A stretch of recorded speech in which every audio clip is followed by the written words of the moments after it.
to get the balance right, Mr Chair.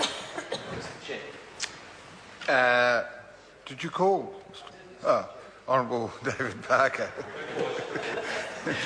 Thank you, Mr Chairman. I rise to take a call on the preliminary part of this bill. As other speakers have said, there doesn't really seem to be much dispute that in New Zealand we currently have a worse problem with the abuse of alcohol now than we did before liberalisation of our alcohol sales laws in the 1980s, and that therefore there's a need to redress that balance and introduce some more restrictions around the sale of alcohol in an effort to reduce the harm that is done in society from the abuse of alcohol. Most people in this House drink alcohol from time to time. Most people in this House don't abuse alcohol. But it is true that too many people in New Zealand do abuse alcohol to the detriment of themselves, their families, and at considerable cost to the taxpayer. It's one thing I would want to raise with the Minister and the Chair at the moment is the proposal in the legislation to change the default closing time to 4 a.m. for licensed premises still seems to me to be overly permissive. And I think that the cost that is caused to our tax system, as well as the harm done to our population by those late closing hours, is in need of further remedy. And I think that Mr Flavel's amendment in that regard is probably quite a good step. He says the closing hour should be 3 a.m. and that between 1 a.m. and 3 a.m. there should be a one-way policy, so that if you go into a licensed premise and you leave it, you can't hop into another one after 1 a.m. in the morning. I am struck by a statement that was made to me probably about 3 or 4 years ago by the then head of police in Queenstown, who said that the cost of policing is effectively driven to quite a significant extent by the closing hour of licensed premises. Rosters need to be maintained and cars need to be kept on the road until the licensed premises close, and if those licensed premises close earlier, then they don't have to keep those rosters going as long. I think that's pretty clear. You know, it's not that long ago that we had 10 o'clock closing, then 11 p.m. on Fridays and Saturdays, I think is where it was extended to first. And then since then we've had effectively open slather with very, very late licensing hours, including in premises that border on residential areas, which causes a nuisance to those around them. So one of the things I would like to see passed as we go through this debate is the Flavel amendment in that regard. There are other aspects of his amendments I disagree with. I don't think it's practical to limit off licences to only one within 5 kilometres of each other. That would effectively mean that in a place like Wellington there would be virtually no, there might be 1 or 2 licensed premises in the whole of Wellington's central off-licensed premises, which would just be, I think, wrong. And in respect of small towns, it would effectively mean that it would be one monopoly provider. So I don't agree with that, but I do agree that we need to truncate the hours of these licensed premises. I'm personally disappointed that in respect of the debate that we had on the age, that we did not move on the age for off-licensed premises. I think that's been a mistake that this Parliament may rue. There is no doubt that the scientists tell us that the younger a person is when they start drinking, the more likely it is that they're to develop an alcohol problem long term. And in addition to their a greater likelihood of developing an alcohol problem, we also know that whatever damage is done through drinking is more long term for a younger person because of the stage of development of their brain. And again, there's good scientific evidence to show that the damage that's done to a young person's brain before that brain completely matures is greater than is to an older person having the same level of alcohol consumption. So I think for both of those reasons it would have been appropriate to increase the age for off licences.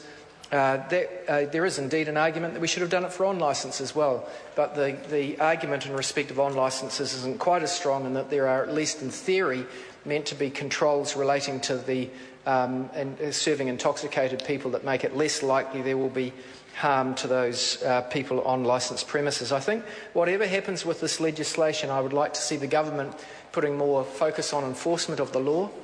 I live in the very heart of Dunedin, in the central area, and I can tell you at 3 or 4 a.m, most of those, what's that?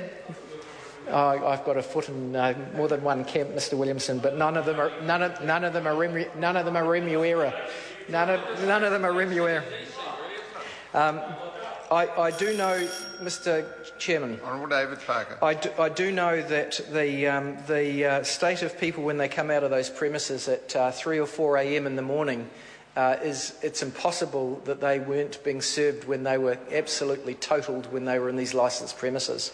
And I would like to see more government resource be put on closing down some of those irresponsible licensed premises. I think the courts are probably ready to take a hard line and to close down some of these places, make them lose their licence for a month or 6 months on a graduated scale. And some of those businesses would go to the wall, and they deserve to do so if they're acting irresponsibly in breach of the laws that this Parliament and society want us to uphold. Mr. Chairman, I would also speak in support of a couple of other amendments. I agree with Jackie Blue in respect of the amendment relating to the non-sales supply to young people. This is an issue that I have had a lot of discussions with Leanne Dalzell through the years, and we both thought was important to be in the original bills that were discharged some 3 or 4 years ago. It is a nonsense that it is illegal to sell liquor to a person who is a minor, but it is more. Currently, under current law, there are very few restrictions on the non-sales supply to a young person.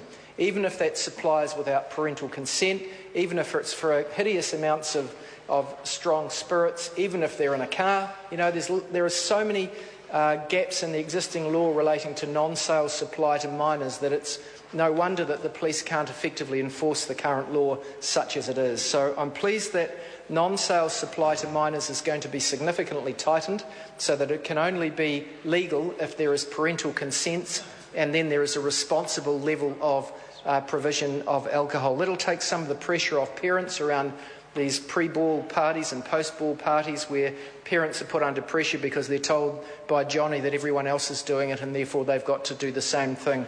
So I think that is a good step in the right direction, but I would note that it could have been done 3 years early if the earlier bill had not been discharged. I also agree with local liquor plans. I think that local authorities should be able to control how many off-licences or on-licences they have in areas. I think local people have got a right in a democratic society to exercise some control of that. I would also speak in favour of the measure in respect of the liquor-laden soft drinks, the ready-to-drink soft drinks which have become so pervasive.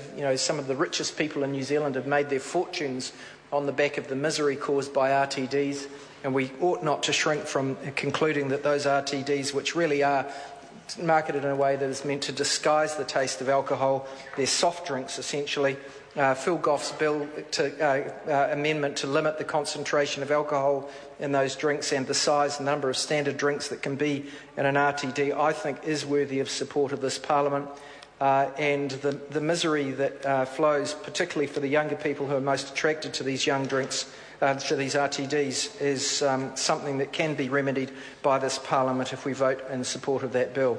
Mr. Speaker, Mr. Chairman, as others have said, this bill doesn't go as far as it needs to do to remedy some of the harm. We will be, or I intend to support the bill notwithstanding those failures, because it does go further than the existing law. And I think, for me, probably the most significant thing in this bill is improving both local control of the number of outlets and the non-sale supply of alcohol to minors. David Clark. Mr. Chair, I rise to speak in favour of the bill broadly.